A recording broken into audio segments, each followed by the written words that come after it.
दोस्तों आज पेश है डाकू की मुक्ति। ये एक और चित्र है दोस्तों। रात्रि में दीपक के चारों ओर फैले प्रकाश में नववधू रेशमा ने जब अपने पति राजदीप की ओर देखा, क्या बात है स्वामी, मधुर यामिनी में इस सुहागिन बेला पर आपके मस्तिष्क पर चिंताएं की रेखाएं क्यों खिंच गई? क्या अनजाने में मुझसे कोई अपराध हो गया? नहीं रेशमा, नहीं, ऐसी कोई बात नहीं। फिर तो आप चिंतित हैं क्यों दिखाई दे रहे हैं स्वामी? रेशमा, तुम मेरी चिंता का कारण जानना चाहती हो तो सुनो। मैं सोच रहा हूँ कि तुम्हारे गृहस्थ नगर से विदा करा कर यहाँ लाते समय यदि राह में जयमाला की नज़र मुझ पर पड़ जाती तो क्या होता? ओह, तो यह बात है। लेकिन स्वामी, आखिर जयमाला है कौन और आप उतना भयभीत क्यों नजर आ रही हैं? रेशमा, जयमाला उस आदमी का नाम है। जयमाल उस आदमी का नाम है जिसके यहाँ के आसपास राज्य में बड़े क्या बच्चे भी खूब खाते हैं। वह एक निर्दयी डाकू है। कसाई बनकर वह लोगों को लूटता मारता है। क्रोध, हिंसा, लूटपाट, इन सब का मिला जुला नाम जयमाल है। उसका नाम सुनते ही लोगों के दिल दहल जाते हैं। तो क्या वह क्रूर निर्दयी जयमाल चुनौती देने वाला कोई कोई नहीं है? नहीं रेशमा, चुनौती का शब्द मुंह से निकालना भी नहीं पाते। जयमाल उसके गिरोह के सिर पर तलवार एक ही बार में उसका सिर अलग कर देता, सिर धड़ से। रेशमा, ससुराल जाती नववधू को रोकना, अपनी तलवार के बल पर नववधू की लाज लूटना जयमाल की आदत बन गई है। संयोग से तुम्हारी पालकी मेरे घर में सकुशल पहुंच गई है। मैं सोच कर चिंतित हो हो उठा था, यदि जयमाल की नज़र तुम पर पड़ जाती तो क्या होता? होता क्या स्वामी? वह बड़ा मज़ा आता। जयमाल मेरी आंख उठाकर देख लेता तो तलवार उठाना भूल जाता। बड़ा भरोसा है तुम्हें अपने ऊपर रेशमा। स्वामी, मुझे भरोसा अपने ऊपर नहीं, प्रगति की अपार लीला पर भरोसा है। प्रगति ने नारी के रूप को चांद जैसा बनाया है स्वामी। यह तो सोचिए, जयमाल को क्या किसी नारी ने जन्म दिया है? नारी ने पुरुष को जन्म देने की शक्ति है तो सुधार कर सही राह पर लाने की भी शक्ति है। ओह, ऐसा तो तुम उस दूसर डाकू को राह पर ला सकती हो रेशमा। अवश्य, यदि जीवन में मुझे ऐसा मौका मिलता है तो। खैर, पढ़ने की बात इस बेला को छोड़ो रेशमा। उस मनहूस व राह भटके जयमाल की बात।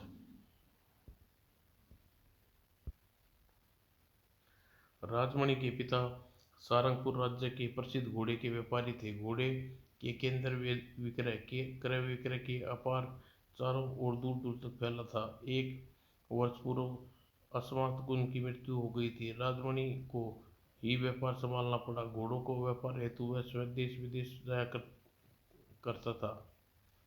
उसे व्यापार में दिन दुगनी रात चुगनी वृद्धि हो रही थी। यह अल्स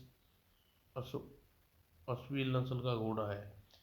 मैं 1,000 स्वर्ण मुद्रा से कम नहीं बेचूंगा। ठीक है, मैं तुम्हें इस घोड़े की 1,000 स्वर्ण मुद्राएं दूंगा। और एक दिन रेशमा से बोला, रेशमा, मेरी अनुपस्थिति में तुम हवेली में पड़ी पड़ी उब जाती होगी। हाँ स्वामी, कभी कभी मन उदास हो जाता है करता है। काश मैं ससुराल में मुझे ससुर सेवा का मौका मिलता। रेशमा, मेरे माता पिता ऐसे सौभाग्यशाली कहाँ थे जो तुम्हारी सेवा संस्कार पाते। वे तो असमय ही मौत के गले लगा बैठे।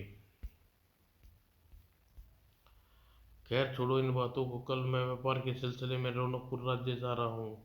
क्या तुम्हारे मेरे साथ जाना चाहोगी? रौनकपुर राज्य में तुम्हें दर्शनीय स्थल है रेशमा। उन स्थलों को देखना तो दूर दूर से पर्यटन आते हैं। ओह, तब तो मैं आपके साथ रौनकपुर अवश्य चलूंगी स्वामी। अगले दिन राजमणि के साथ रेशमा जलपोत में सवार हो गई। जलपोत रौनकपुर राज्य की ओर चल पड़ा। जलपोत जब समुद्र से एक दिन पूर्व यात्रा कर चुका था। रेशमा दूर दूर तक जो गांव देख रही है वह कांट कांट का गांव है। मैंने सुना है जयमाल डाकू के विषय में बताया जाता है इसी गांव में पैदा हुआ था। अच्छा, क्या अब भी वह उसके परिवार का कोई सदस्य गांव में रहता है स्वामी? हाँ रेशमा, जयमाल की बूढ़ी माँ, जयमाल का बड़ा भाई और भाभी भी कांट गांव में रहते हैं। ओ स्वामी, जब तो मैं डाकू जयमाल की माँ से मिलना चाहूंगी। क्या क्या क्यों? तुम्हें क्यों मिलना चाहोगी रेशमा? स्वामी, मैं उस जयमाल के विषय में कुछ जानकारी हासिल करना चाहती हूँ। जयमाल डाकू क्यों बना और अपने ग्रह के साथ अब वह कहाँ है, वगैरह वगैरह। रेशमा, इस समय तो रात हो चुकी है, किसी के यहाँ जाने का उचित समय नहीं है। आज रात यहीं लंगर डलवा देता हूँ, कल प्रातः होते ही तुम्हें कांट गाँव में जयमाल की माँ से मिलवा लूँगा। राजमणि के आदेश पर जलपोत ने उस रात लंगर डाल दिया। उधर कांट गांव में अपनी चारपाई पर लेटी हुई जयमाल की वृद्ध माँ कल्याणी सोच रही थी। जयमाल की कारगुजरियत के कारण मुझे गांव के सामने नीचा देखना पड़ता है। अधर्मी जयमाल कृतज्ञों को देख सुनकर ऐसा लगता है जैसे संसार में धर्म की मृत्यु हो गई है। तभी मेरा बेटा जयमाल कभी धर्म का रास्ता त्याग बैठा है, तभी धर्म मर चुका है। इसलिए मुझे कल ही शमशान में जाकर मृत धर्म पिंड करना चाहिए। और प्रातः होते ही मैं अपने बेटे भूपेद से बोली, भूपेद, मैं शमशान जा रही हूँ बेटा। क्यों माँ, इतनी सुबह सवेरे शमशान क्यों जा रही है? मृत को धर्म का पिंडदान करने बेटा। धर्म मर चुका है बेटा, तभी तेरा छोटा भाई जयमाल इतना अधर्मी हो गया है। माँ, मैं तुम्हारे दुख को अच्छी तरह समझता हूँ, इसलिए शमशान जाने से रोकूंगा नहीं। यदि तुम्हें वहां जाने से शांति मिलती है तो अवश्य जाओ। और जब कल्याणी एक पोटली में चावल और तिल और एक हांडी में लेकर शमशान की ओर चल दी। दूसरी ओर सुबह नित्य कर्मों से निवृत्त होकर राजमणि रेशमा ने कहा, जाओ आओ रेशमा, अब तुम्हें कांट गांव की जय डाकू जयमाल की माँ के पास ले चलो। चलिए स्वामी, मैं तैयार हूँ। दोनों ने कांट गांव में पहुंचे। क्या यही जयमाल का घर है नहीं था? कभी जयमाल यहाँ रहा करता था, कभी वह भी जब जयमाल डाकू न होकर केवल जयमाल था। तब तो हम ठीक जगह पर पहुंचे। आप कौन हैं? मैं घोड़ा व्यापारी राजमणि हूँ और यह मेरी पत्नी रेशमा है। हम जयमाल की माँ से मिलने और जयमाल के विषय में जानना चाहते हैं। ओह, लेकिन माँ तो इस समय घर में नहीं है। हाँ रेशमा, दूसरी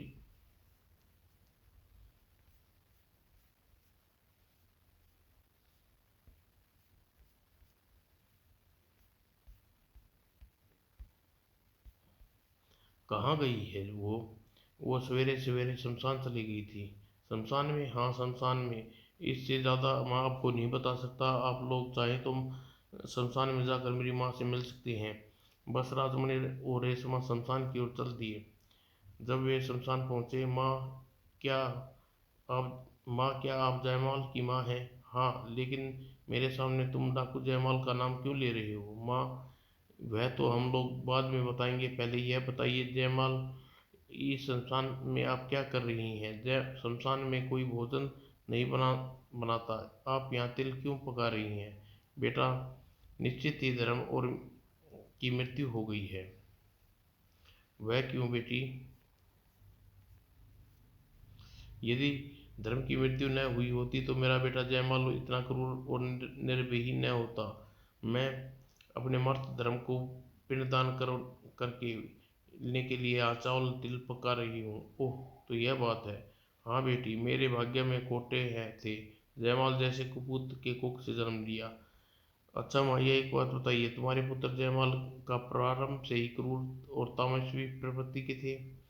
नहीं बेटे, यदि वह आराम से ऐसा होता तो मुझे दुख न होता। वह 20 वर्ष का था तभी से बुरे कार्य में करने लगा। पहले वह बहुत ही अच्छी प्रवृत्ति का था। ओह बेटा, परसों से जयमाल की क्रूरता और नीचता के किस्से सुनने आ रही हूँ।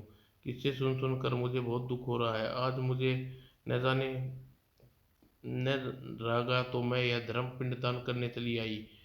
माँ, आप हमेशा ऐसा गलत कार्य करने जा रही हैं।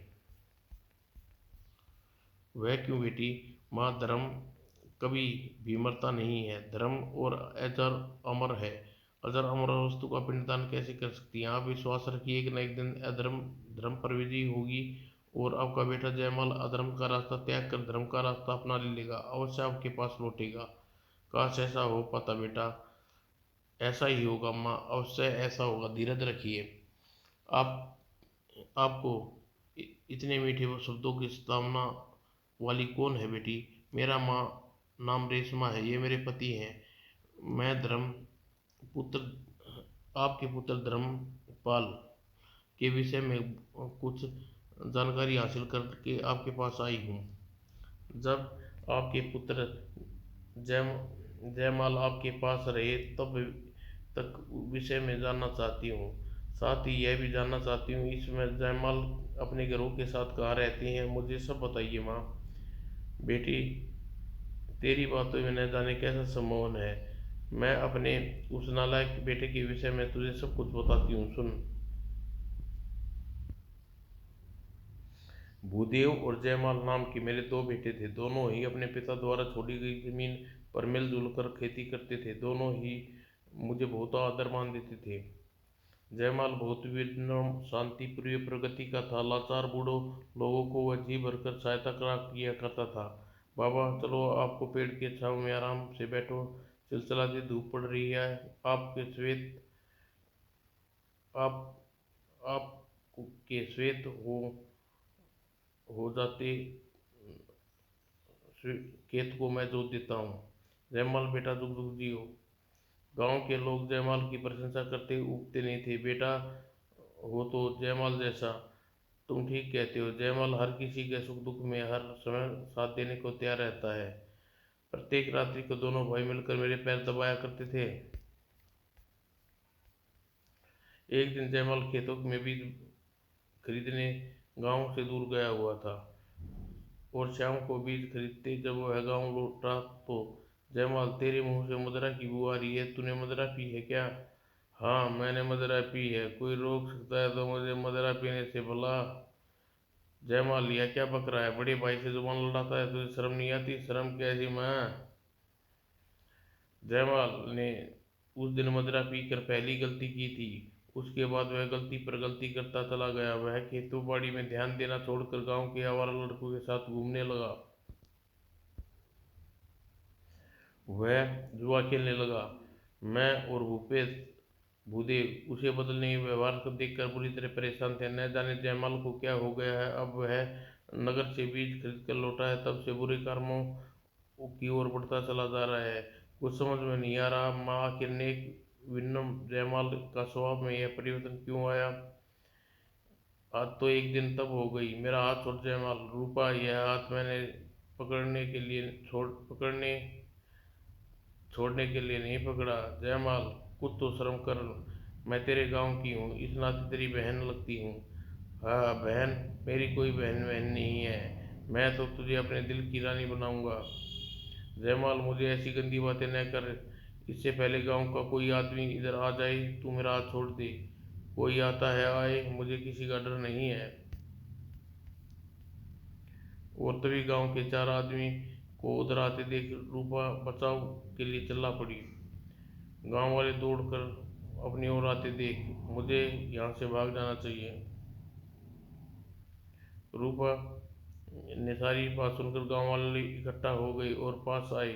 भूपित की माँ, तुम्हारा छोटा बेटा जयमाल जानवर हो गया है। क्या हुआ भोलू काका? आज उसने रात में रूपा का हाथ पकड़ लिया और उससे अश्लील बातें करने लगा। क्या?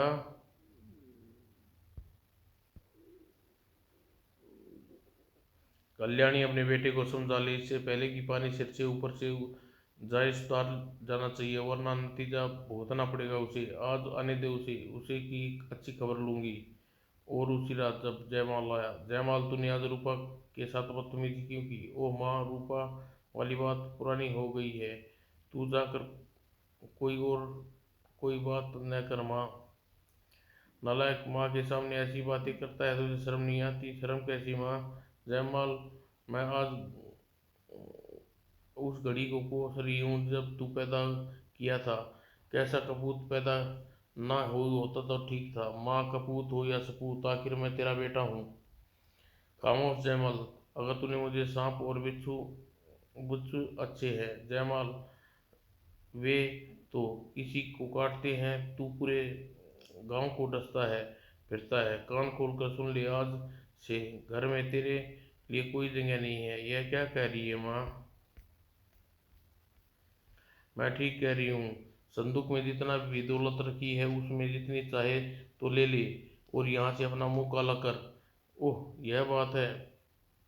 ठीक है माँ, मैं बाप दादा की इस भेंट मेरे लिए काफ़ी है, और मुझे कुछ नहीं चाहिए। आखिरी मेरी आखिरी बात को सुन ले जयमाल, इस गांव में अब तू भूल कर भी कभी रुख नहीं करना। नहीं करूँगा माँ। मैं मर भी जाऊंगी तो मेरी अर्थी के सामने न आना। नहीं आऊँगा। जा, अब तू मेरी नज़रों से दूर हो जाना लायक। माँ, यह तूने क्या किया? जयमाल जा रहा है, रोक। भूदेव, मैंने ठीक किया। शरीर शरीर का कोई हिस्सा सड़ जाए तो उसे शरीर से काट कर फेंक देना चाहिए, भलाई है। और कंटकांव में जयमाल सीधा अपनी बहन जयंती के पास गया। वाह साले, वाह। सासू जी के घर से निकाल दिया और यहाँ तक आ गए। यहाँ आने से पहले तूने यह भी नहीं सोचा कि तुम्हारी करतूतों की कहानी तुम्हारे आने से पहले यहाँ पहुँच चुकी है। अरे कम से कम हमें तो चैन से रहने दो। जीजा जी, आप क्या कह रहे हैं? ये ठीक कह रहा है जयमाल। तू जैसे नकारा बदनाम भाई को यहाँ कोई जगह नहीं है। ओह। क्रोध से कांपता जयमाल बहन और जीजा से कहा, समझ लो आज से जयमाल मट्टी में मिल गया। अब कण कण में आग लगा दूंगा। अब मैं और मेरी रहा यह फरसा, बाकी मेरा कोई नहीं।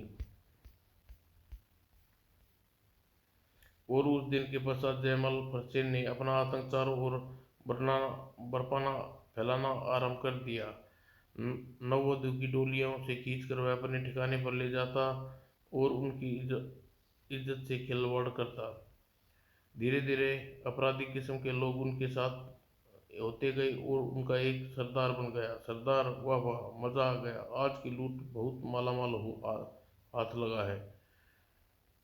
वह अपने किसी ठिकाने पर ज़्यादा दिन नहीं रुका, और एक दिन एक शैतान बसेरा वहां से चल पड़ता था।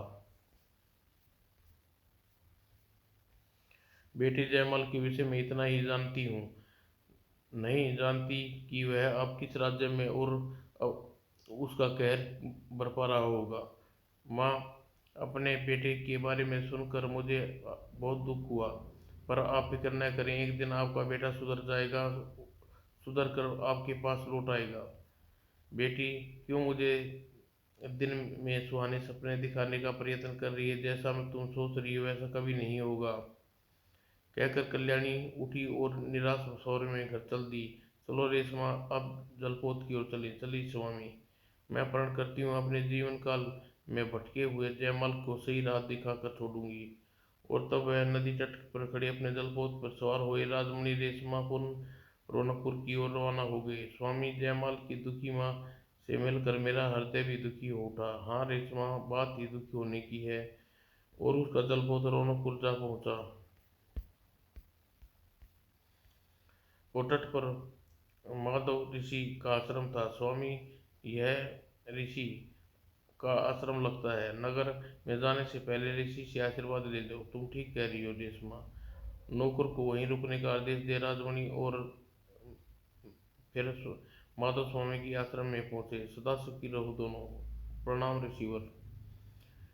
और माधव ऋषि ने ध्यानपूर्वक रेशमा को देखा। ऋषिवर रेशमा को ध्यानपूर्वक देख रहे हैं। रेशमा कुछ देर एकटक निहारने के पश्चात, बेटी, तुम्हें अपने मन में उथल पुथल मनुष्य को सुधारने का संकल्प कर चुकी हो, इसलिए इसलिए बात को जान गया हूँ। इसलिए मैं तुम्हें ज्ञान की कस्तूरी दे रहा हूँ। यह ज्ञान की कस्तूरी धारण करने पर तुम पथभ्रष्ट मनुष्यों को ज्ञान भरी बातें से उचित राह दिखा सकती हो। ऋषिवर, मैं आपकी बहुत आभारी हूँ कि यह अनमोल दान कस्तूरी मुझे देकर आप मुझ पर बड़ा उपकार किया है। बेटी, यह ज्ञान का दीपक है। इसे जलाकर यदि तुम किसी मूढ़ से मूढ़ व्यक्ति को विज्ञान सिखाने की प्रयत्न करोगी तो वह व्यक्ति ज्ञानवान हो जाएगा। और इसे अपने पास रख लो। रेशमा, प्रसन्न हो ज्ञान की दीपक भी माधव ऋषि से ले लिया पश्चात। रात काफी हो चुकी है, समय तुम्हारा नगर में जाना ठीक नहीं है, इसलिए आज रात तुम यहीं आश्रम में विश्राम करो। जो ज्ञ ऋषिवर। और रात को रेशमा और राजमणि ने माधव ऋषि के आश्रम में बिताई। और सुबह होते ही, ऋषिवर अब हमें आज्ञा दीजिए, जाओ, ईश्वर तुम्हारा कल्याण करे। और रौनकपुर में पहुंचकर राजमणि रेशमा ने एक सराय में ठहरी। तत्पश्चात नगर में मुख्य बाजार में जाकर घोड़े को बेचने का काम में जुट गया। और दोपहर को जब वह रेशमा के पास वापस लौटा, आज आज की बिक्री है, रेशमा इसे संभाल कर रख लो। राजमणि के साथ रेशमा अत्यंत रौनकपुर के दर्शनीय स्थान देखे। और उधर जयमाल डाकू भी इन दिनों रौनकपुर के राज्य में था। एक रात जब वह नगर में सेठ के यहाँ डाका डाल कर भाग रहा था तो नगर रक्षक उसके घोड़े को भाले से वार किया। घायल घोड़े के साथ जयमाल उसके ठिकाने पर तो ले गया, लेकिन उसकी दशा अत्यंत गंभीर हो गई।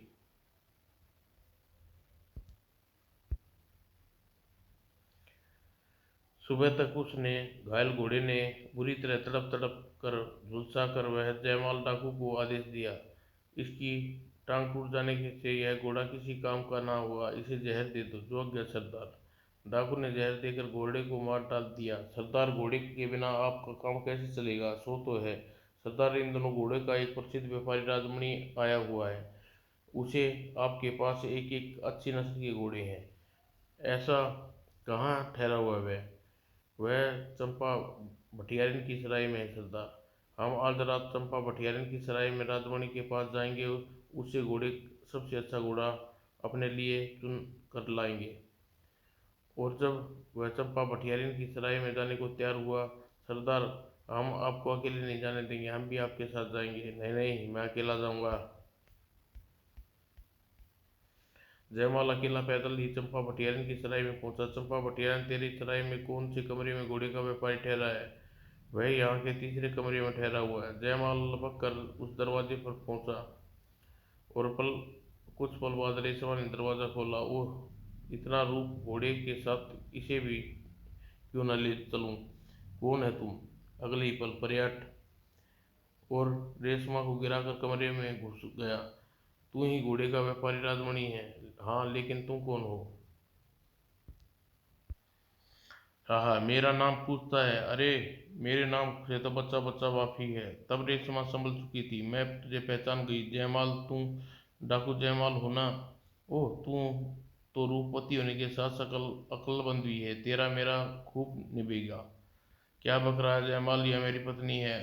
आया तो मैं यहाँ घोड़ा चुराने पर था, पर रूपवती को देख दिखाई दे गई। अब इसे ही अपने साथ ले जाऊंगा। मेरे जीते जी यह संभव नहीं है, तो पहले तेरे सफाया किए देता हूँ। यह कहकर जयमाल राजमणि को मारने के उद्देश्य से फरसा हवा में लहराया। जयमाल का हाथ जहाँ था वहाँ रुक गया। जयमाल, मैं तुम्हारे साथ चलने को तैयार हूँ। यह हुई ना बात?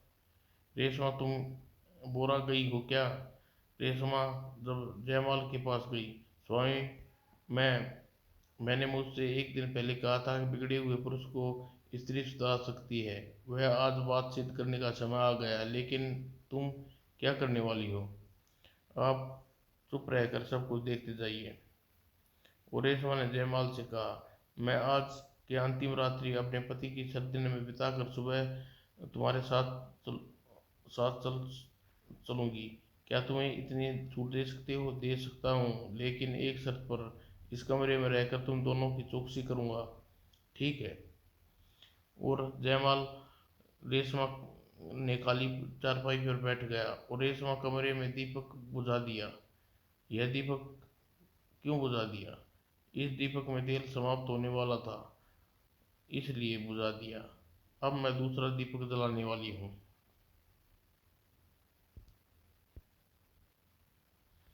रेशमा ने माधव ऋषि का दिया दिया ज्ञान दिया दीपक जलाया। ज्ञान की कस्तूरी मैंने आंचल में बंधी हुई है, और अब जयमाल को ज्ञान की शिक्षा देनी प्रारंभ करनी चाहिए। और सोच जयमाल, रात काफ़ी हो गई है, तुम्हें बिता बिताने के लिए क्यों ना कोई कहानी शुरू कर दूं? ठीक है, सुनाओ कहानी। सुनो जयमाल। श्रीमती नाम का एक श्रीमाली नाम का एक प्रजा वयस्क राजा व्यसल राजा राजा थी। वह अपने राज्य में की प्रजा को हर तरह सुखी थी। एक बार राजा माली अत्यंत बीमार पड़े। उसे बचाने की कोई आशा न थी।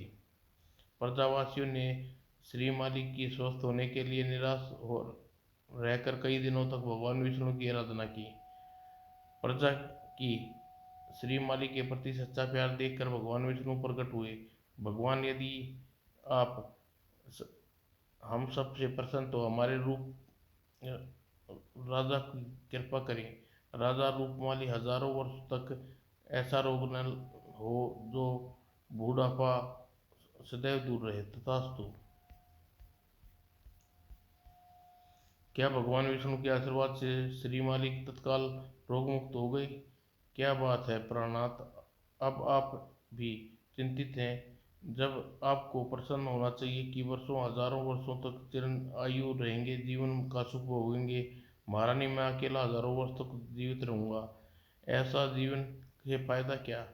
तुम नहीं रहोगी, पुत्र, बंधु बांधव, प्रजाजन जिनकी मैंने भगवान की कठोर तपस्या की, वे सब नहीं रहेंगे। मेरे लिए यह सब देखना कष्टदायी होगा महारानी।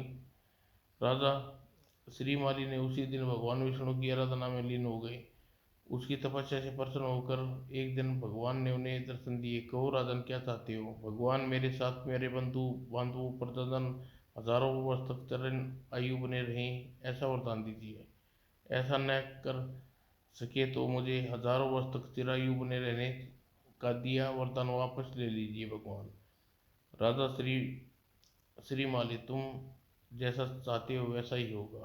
तब राजा श्रीमाली ने उसी प्रजा को हजारों वर्ष तक चिरायु बने रहने का जीवन सुख भोगा। इस कहानी के सुनने के पश्चात जयमाला जीवन में दूसरों को दुख देकर अपना हित सभी के साथ लेती हैं, पर दूसरों के हित के लिए अपनी सुख सुविधा त्याग सबके बस की नहीं है। जैसा सुकार्य राजा श्रीमती श्रीमाली ने प्रजा और अपनी प्रजा के लिए उसकी प्रजा ने उसके लिए किया, क्या ऐसा सुकार्य तुम नहीं कर सकते जयमाला? तुम कहने का क्या मतलब है रेशमा? जयमाला, तुम जो इतने पाप करते आए हो, कभी सोचा है इनका परिणाम क्या होगा?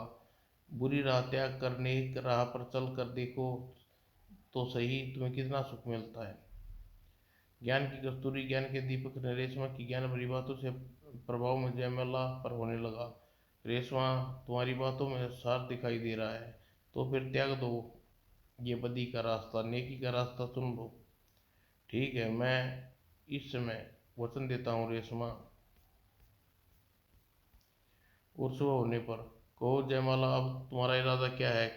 क्या तुम अपने साथ ले चलोगे? रेशमा बहन, तुमने तो मुझे ज्ञान की राह दिखाई है, मुझसे क्यों शर्मिंदा कर रही हो?